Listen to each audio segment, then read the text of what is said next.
Avant de commencer cette vidéo, petite information en vrac. Par rapport aux revues précédentes, Playmaker a oublié de mentionner deux choses. La première concerne le châssis de Brave Valkyrie. Tout comme King Helios ou encore Mirage Fafnir, le châssis possède un deuxième mode contre pivoté à 180 degrés. Sauf que contrairement aux deux autres toupies cités précédemment, ce deuxième mode n'a jamais été utilisé dans l'anime, ce qui est con vu que ça s'aligne avec les parties du ring qui sont utilisées pour le Brave Sword. Ensuite, le châssis de Lucifer. Quand l'anime nous dit que cette barrière a été détruite, cela veut juste dire que les lames ont été refermées. Contrairement à ce qu'on aurait pu penser, les lames roses sont toujours là, et quand c'est parti, elles ne vont pas s'arracher, ce qui est bien dommage. Information plus en vrac, vous en rêviez, et ils l'ont fait. Une gamme de vêtements officiels de Velvet Burst est à présent disponible via Amazon Japon. Vous pourrez retrouver des t-shirts et pulls de toute taille et les fichiers de votre personnage préféré, et ils ont poussé encore plus loin, vu que le hérisson de laine possède son propre design. Le lien est en description, et si vous savez comment on commande via Amazon Japon, n'hésitez pas à partager l'information, parce que nous, on ne sait pas comment ça marche. Une fois n'est pas coutume, de nouvelles fuites d'informations concernant des noms d'épisodes circulent sur internet. Je n'en parlerai pas en vidéo, ni même Playmaker, vu que ni l'un ni l'autre n'a voulu ces spoilers. Et pour ceux qui ont déjà pris connaissance de ces informations, veuillez ne pas spoiler en commentaire pour ceux qui avaient gardé la surprise, merci bien. Salut à tous, ici Mar, et aujourd'hui c'est moi qui vais vous présenter les reviews des épisodes 31 et 32 de Super King. En ce moment Playmaker a du mal à être disponible, du coup je le remplace quand cela est nécessaire. Et me laissez quelques notes pour m'aider. Bon, soyons honnêtes, j'ai été présent avec Playmaker durant le visionnage de l'épisode, et disons qu'il était assez furax. Lui qui était persuadé que Shu allait perdre, il avait même prévu un joli petit pavé pour l'occasion que je vous invite à lire en mettant la vidéo en pause, si nécessaire. Mais après avoir revu l'épisode plusieurs fois, il était pas si mauvais en soi. Alors là, j'ai parlé de l'épisode 32, parce qu'épisode 31, il se passe pas grand chose, j'y viendrai après. Donc, Lane contre Shu. Sur le côté, la shit tonne de flashbacks, beaucoup de monde a été content que Shu gagne contre Lane, par finish en plus, mais très peu se rendent compte qu'il a commis une très grosse erreur. Enfin, erreur, oui et non. C'était pas vraiment voulu de sa part, et de toute façon, peu importe l'issue du combat, ça n'aurait rien changé. Playmaker en avait déjà parlé dans une revue précédente. En tant que mentor, Shu s'est fixé pour objectif d'aller aider de jeunes bladers afin d'éviter qu'ils empruntent le même chemin qu'il a emprunté durant la saison 2. Vis-à-vis de Lane, il a fait tout son possible en l'entraînant et en lui enseignant tout son savoir. Sauf qu'entre-temps, Lane a battu tous les légendes durant le festival et Shu ne pouvait rien faire vu que sa TP n'était pas encore prête. Il a confié cette mission à Avad, qui a échoué, et il a donc décidé de l'arrêter en l'affrontant lui-même. Sauf qu'il a naïvement pensé qu'en le battant ça le calmerait. Mais ça a fait tout l'inverse. Lane est désormais empli de colère, de haine et de frustration. J'ai presque envie de dire qu'il a un délire de vengeance envers Shu, vu qu'il lui adresse plus du tout la parole. Enfin bref, Shu vient accidentellement de créer un tout nouveau Red Eyes, voire même pire selon Shu. À voir comment ça va poursuivre par la suite, mais une chose est sûre, l'ère des légendes est révolue, attendez-vous à voir Shu se faire péter la gueule dans quelques semaines. Pour parler de l'épisode en général, on retrouve le Cho Sazan Cross Shoot de Cho-Z. On a Shu qui utilise un lanceur en rotation droite pour lancer sa toupie dans les deux sens, ce qui n'est pas possible. On retrouve le Counter Break, on voit les Counter Wings, l'avatar de Spriggan est juste trop classe. Il y en a le Wand de Spin qui reprend juste le Double Strike aérien de Dyna contre Black Ice dans la saison 2.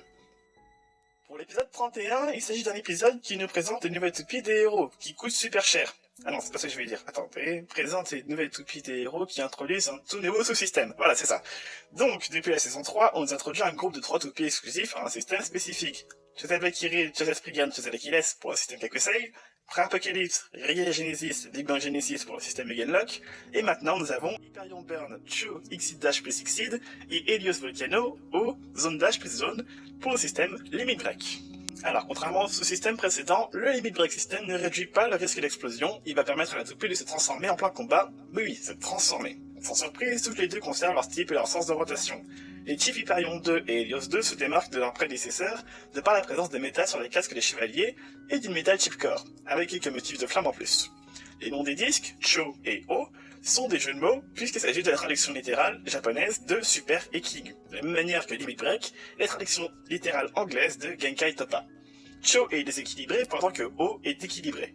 Si vous regardez bien, il n'y a pas d'initiale sur les pièces, si on met de côté le fait que les symboles représentent en fait les kanji Cho et O, parce que ces disques ne sont compatibles qu'avec le Limit Break System, d'où le fait que leur nom soit japonais et pas anglais comme les autres disques. Alors pour les drivers, on retrouve Zone et Xseed sous leur forme Dash, mais avec un petit plus.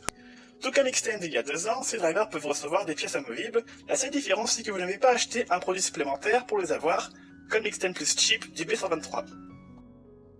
L'Xseed de Chip va conférer au driver une surface en métal tout en laissant le centre tel quel, avec un pourtour cranté, et le Zone Chip va faire pareil, mais avec un pourtour lisse. Playmaker m'a aussi noté que ça lui rappelait les axes de rotation fournis dans le Destroyer Dome à l'époque du Metal Master pour ceux qui s'en souviennent. Autre différence, seul Exit Chip va bloquer la rotation libre de la pièce, ce qui peut être intéressant pour choisir le combo.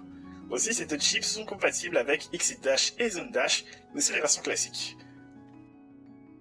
Et enfin, les rings Burn et Volcano. Déjà, ils sont fusionnés avec le châssis, et quand on regarde bien, ces deux toupies sont conçues de la même manière que certaines toupies Surge. Chip va se fusionner à Ring, Disc Driver. Ce qui est logique vu que Takara bosse aussi chez Hasbro. La nouveauté vient de leur gimmick. Quand ils se prennent un certain nombre de coups, visiblement 2 clics, elles vont instantanément se transformer. Burn va déployer 4 lames géantes qui vont allonger ses points de contact et augmenter sa force de frappe. Et Volcano va pivoter super vite à 180 degrés pour passer une configuration de 5 lames à 10 lames. Et une fois activé, il aura un effet ressort comme God Valkyrie. Très clairement, notre préféré c'est Volcano. Pour le reste de l'épisode, les Asahi ont de nouveaux lanceurs, les mêmes avec une ficelle plus longue, et une nouvelle animation de tir qui mixe étincelles, flair et un joli motif de soleil. Alors, que dire de ce nouvel arc? Eh bien, pas trop mal en soi. Les gens sont un peu mis de côté pour se focaliser sur notre protagoniste en conquête de flair, guidé par Valt et Shu. Le plus intriguant, c'est la suite de la série.